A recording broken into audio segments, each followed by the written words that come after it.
ಮಾಡಿದೆವು.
ಸಂಹಾರ ಮಾಡಿದ ಎಂದರು.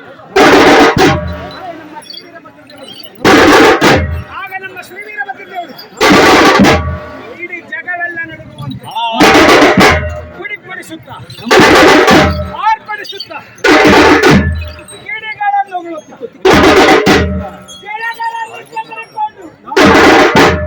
ಆ ದೈತ್ಯನ ಎದುರಿಗೆ ಬಂದು ನಿಲ್ಲಲು ಆ ದೈತ್ಯನ ಆಕಾರವು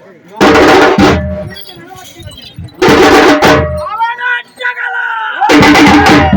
30 ಯೋಜನ, ಅವನ ಕೋರವೀಕ್ಷೆ ಕೋರದೋಡೆ 20 ಯೋಜನೆಗಳನ್ನು ಕಂಡು ಆರ್ಭಟಿಸಿ ಲಲಾಟದಲ್ಲಿ ವಿಭೂತಿನ ಧರಿಸಿ ಕರ್ಪೂರದ ಎಲೆಯನ್ನು ಉಗುಳುತ್ತಾ ನಿಂತಿದೆ.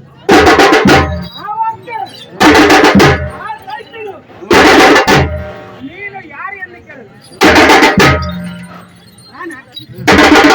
ನಾನು ಶಂಕರನ ಪುತ್ರನಾದವರ ವೀರಭದ್ರ ದೇವರು. ಆ ದೈತ್ಯನ ವೀರಭದ್ರ ದೇವರಿಗೆ ಹೇಳ್ತೇನೆ, ನಿನ್ನ ತಂದೆಯಾದ ಆ ಶಂಕರನ ನನಗೆ ಮಗನಾಗಬೇಕು.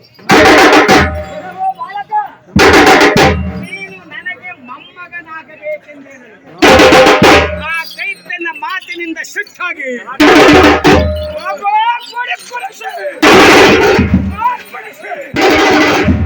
ಕೆಲವೋ ನೀನು ಯುಗ ಹೊತ್ತು ಸಾರಿ ಸೊತ್ತು ಹುಟ್ಟುವ ನರ ಹರಿಯೇ ಎಂದು ಗರ್ಜಿಸಿದ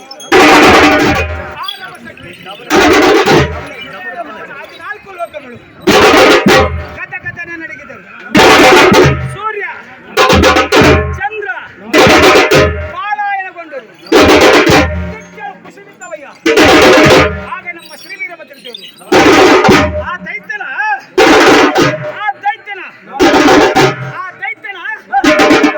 ಈ ಶಿರವನ್ನು ಹರಿದು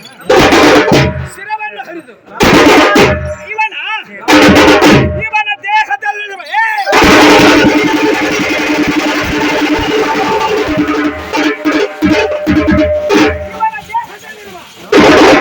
ಮರಗಳನ್ನು ತೆಗೆದು ಶರವನ್ನು ಪೋಣಿಸಿ ಮನಸ್ಸು ರಜತ್ರಾದಿ ಪರ್ವತವನ್ನು ಹರಡುತ್ತಿರಲು ಆಗ ನಮ್ಮ ಶಿವನ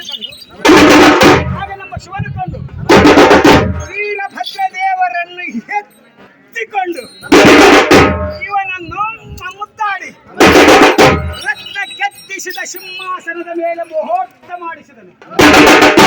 ಪಾರ್ವತಾದೇವಿಯು ವೀರಭದ್ರ ದೇವರಿಗೆ ಮುತ್ತಿನ ಶಾಶ್ವ ಎನಿಸಿತು. ಪದ್ಮಕಾಳಿಯು ವೀರಭದ್ರ ದೇವರಿಗೆ ರತ್ನದಾರಿವಾಳೆಯನ್ನು ಮಾಡಿದರು.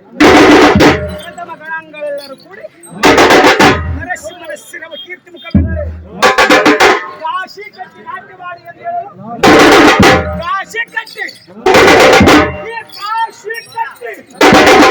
ನಾಟ್ಯವಾಡುತ್ತಾ ಬರುತ್ತಿದ್ದ ಸಂಗಮನ ಪುಣ್ಯ ಕ್ಷೇತ್ರದಲ್ಲಿ ನಡೆಯುವಂತ ಎಲ್ಲರಿಗಂಡ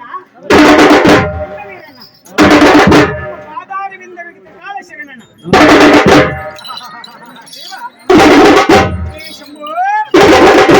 ಶಂಕರ ಹರಿವೆ ಕತ್ತರಿಸುವುದು ಕತ್ರಿ, ಶಿವಲಿಂಗಕ್ಕೆ ಏರಿಸುವುದು ಬಿಲ್ಲೋಪತ್ರಿ. ಮಳೆಗಾಲಕ್ಕೆ ಹಿಡಿಯುವುದು ಛತ್ರಿ, ಕಾಲಕ್ಕೆ ತಕ್ಕಂತೆ ವಾದ್ಯಗಳನ್ನು